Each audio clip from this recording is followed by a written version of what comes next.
রাত প্রায় 12টার সময় ছিল, গরমের রাত, আর আমি আমার ঘরে ঘুমাচ্ছিলাম। হঠাৎ আমার ঘরের দরজায় কড়া নাড়া শুনলাম। প্রথমে একটু ভয় পেয়েছিলাম, কিন্তু তারপর ভাবলাম সম্ভবত আমার ভাই হবে, কারণ বাড়িতে আমার আর ভাই ছাড়া আর কেউ ছিল না। আমি উঠে দরজার দিকে এগিয়ে গেলাম। দরজা খুলেই বাইরে তাকালাম, কিন্তু সেখানে কেউ ছিল না। ভাবলাম হয়তো এটা আমার ভুল ধারণা। আমি আবার বিছানায় শুয়ে পড়লাম।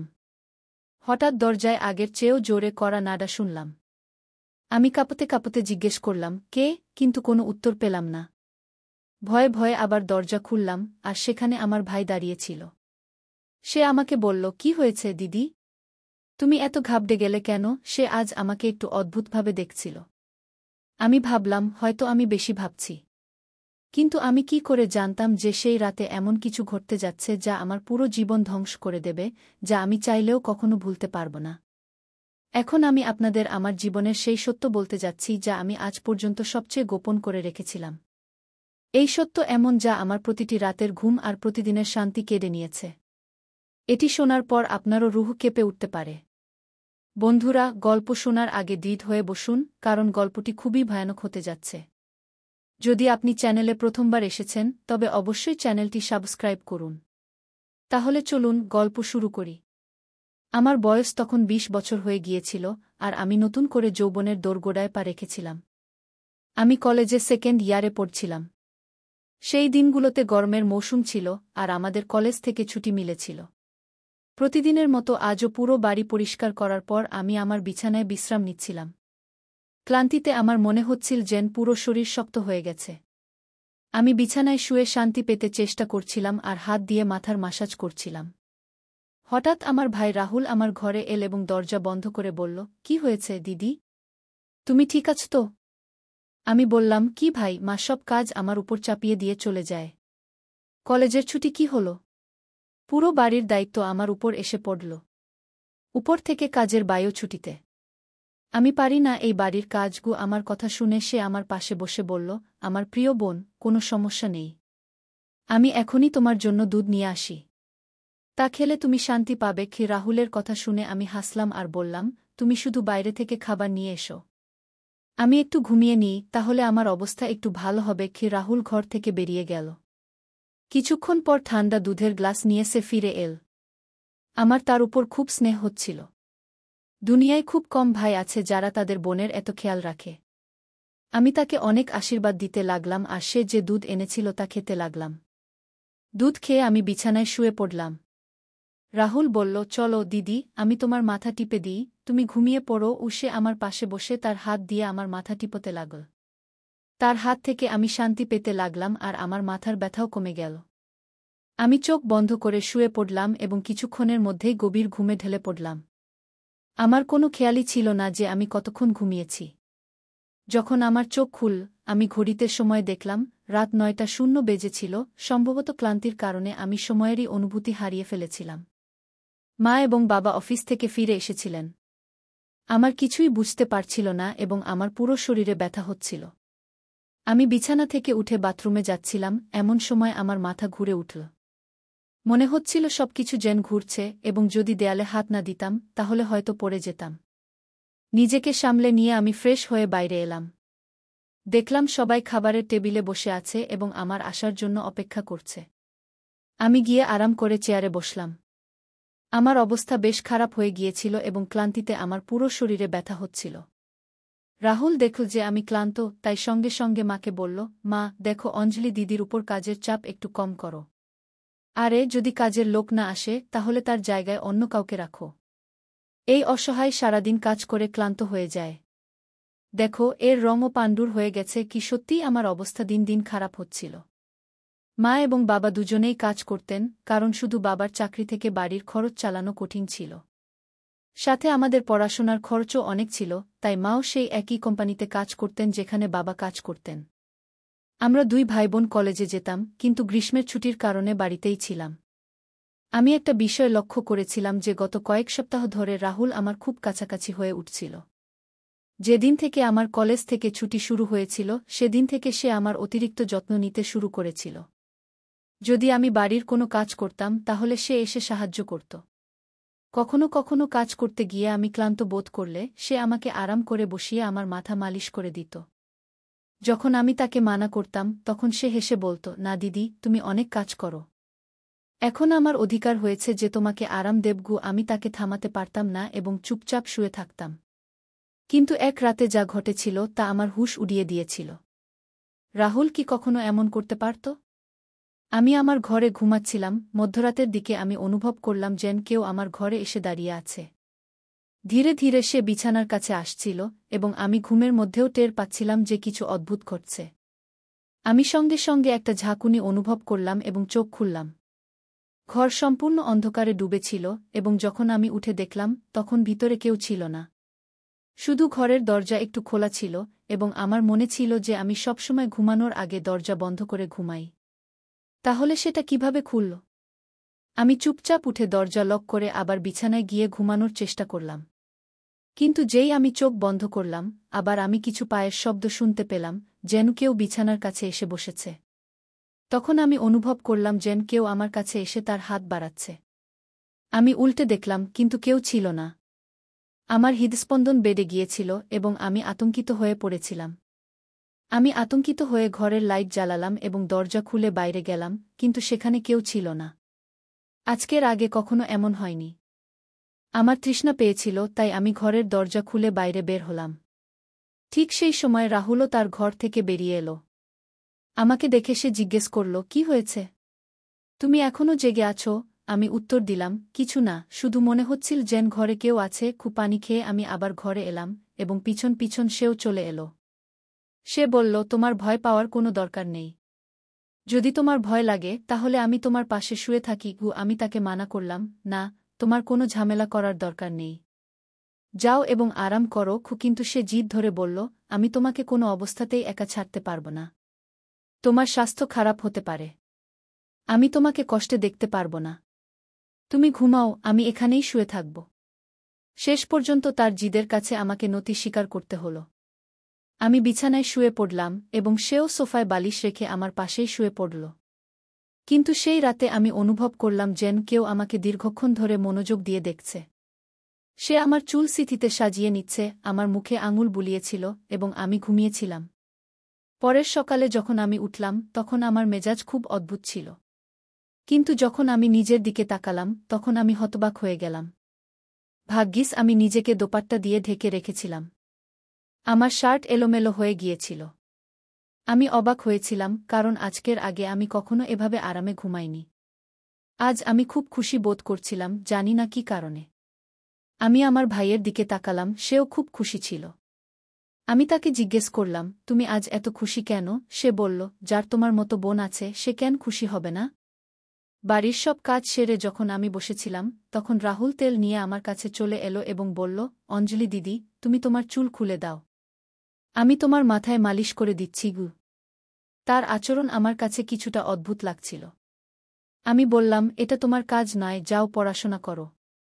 আমার মালিশের দরকার নেই কিন্তু সে আমার কথা শুনল না এবং নিজে থেকেই আমার চুল থেকে কাঁচি সরিয়ে বলতে লাগল, আপনি নাখিরা করবেন না। ভাগ্যবানদেরই এমন ভাই মেলে।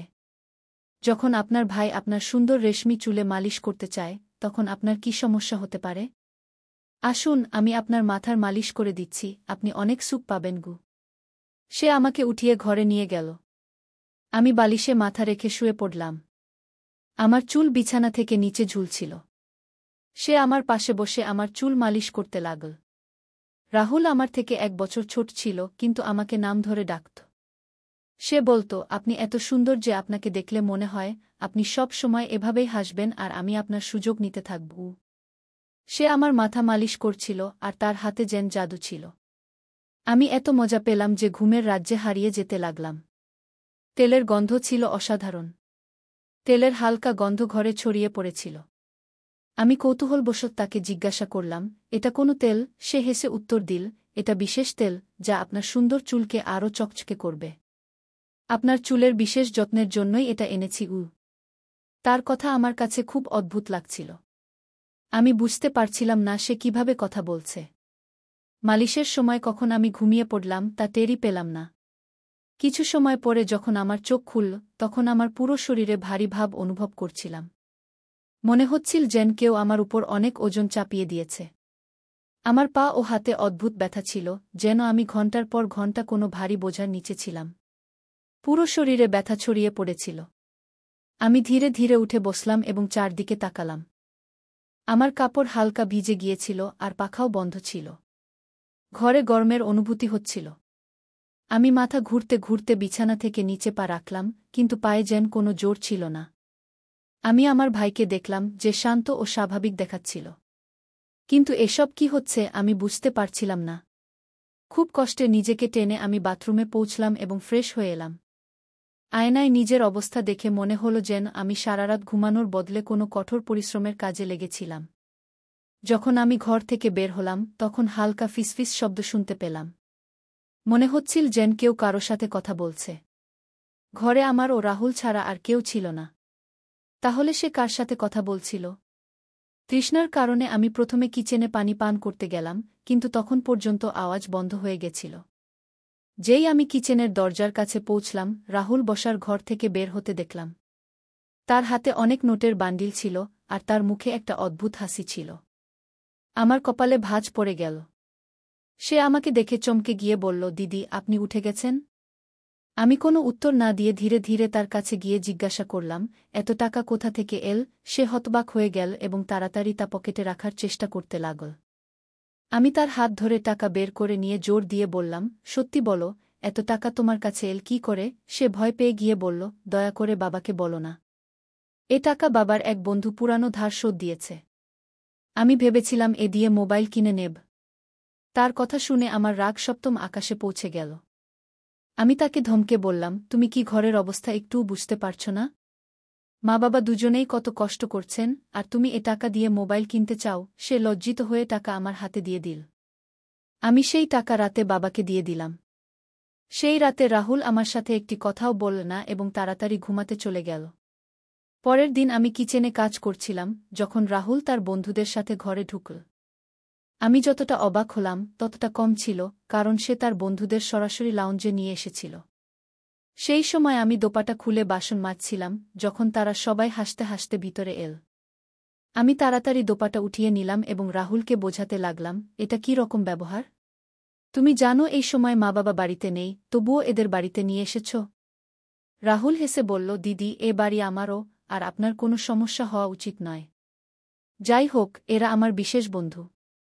আপনি তাদের জন্য খাবার বানিয়ে দিন। সে আমার উপর বেশ রাগান্বিত হয়ে গিয়েছিল। কিন্তু এখন আমি কি করতাম? খাবার তো বানাতেই হতো। আমি বাধ্য হয়ে খাবার তৈরি করলাম এবং টেবিলে সাজিয়ে দিলাম। আমি লক্ষ্য করলাম যে তার বন্ধুরা বারবার আমার দিকে তাকাচ্ছিল। তারা সবাই রাহুলের বন্ধু ছিল এবং অদ্ভুতভাবে তাকিয়েছিল, যেন আমাকে কাঁচা খেয়ে ফেলবে। আমি তৎক্ষণাৎ আমার ঘরে চলে গেলাম এবং দরজা বন্ধ করে দিলাম।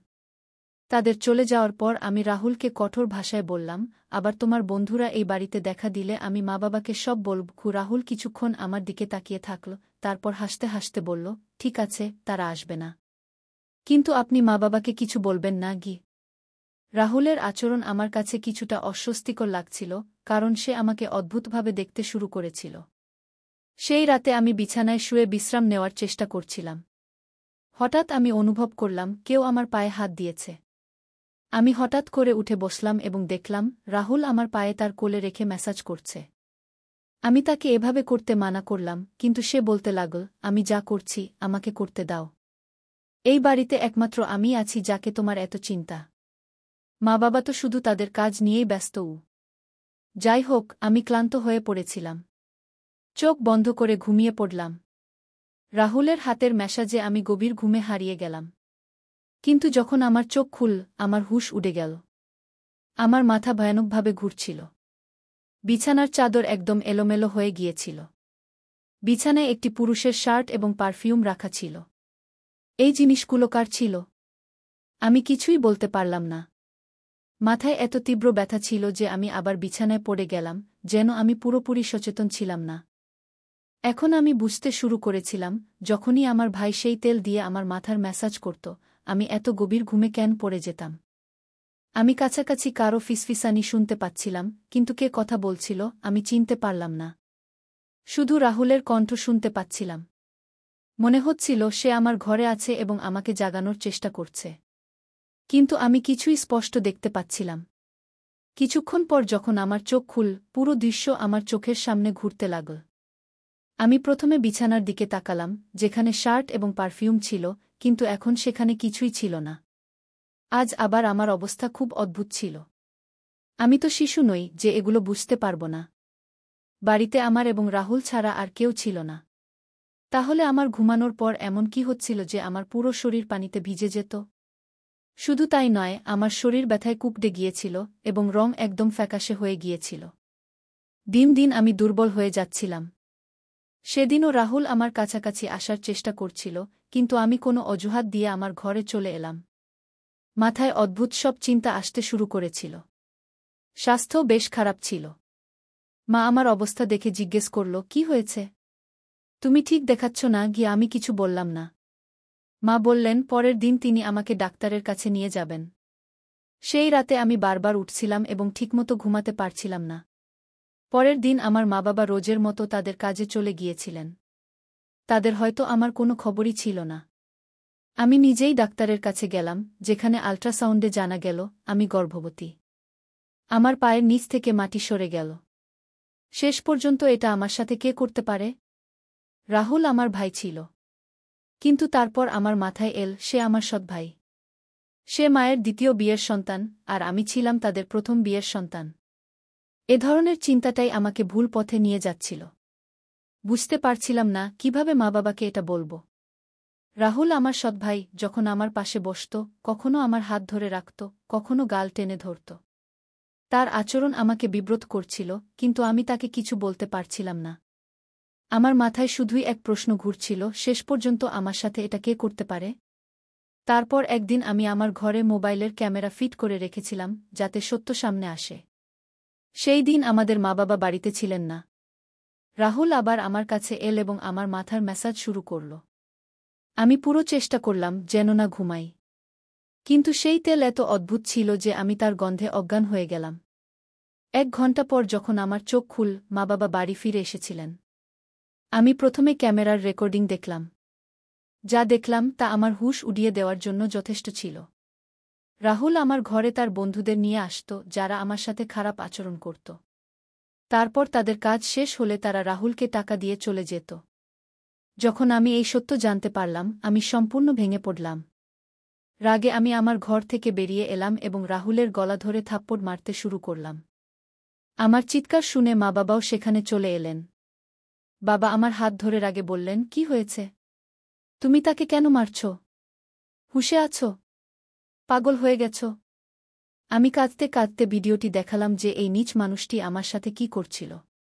ভিডিও দেখার পর মা অজ্ঞান হয়ে মাটিতে পড়ে গেলেন। এটি দেখে বাবাও প্রচণ্ড রাগান্বিত হলেন। তিনি রাগে রাহুলকে ধরে ফেললেন এবং তাকে মারতে শুরু করলেন। তার মুখ ও নাক থেকে রক্ত পড়ছিল। রাহুল রাগে বলল, আমি তাকে কখনোই নিজের বোন হিসেবে ভাবিনি। আমার টাকার প্রয়োজন ছিল, লোকেরা এর জন্য লক্ষ লক্ষ টাকা দিতে প্রস্তুত ছিল। আমার প্রয়োজন মেটাতে আমাকে এই পদক্ষেপ নিতে হয়েছে। আমি কান ঢেকে শুধু কাঁদতে লাগলাম। বাবা তাকে এত মারলেন যে সে রক্তাক্ত হয়ে গেল, কিন্তু কোনোভাবে নিজেকে ছাড়িয়ে সে বাড়ি থেকে পালিয়ে গেল এবং আর কখনোই সেই বাড়িতে ফিরে আসেনি।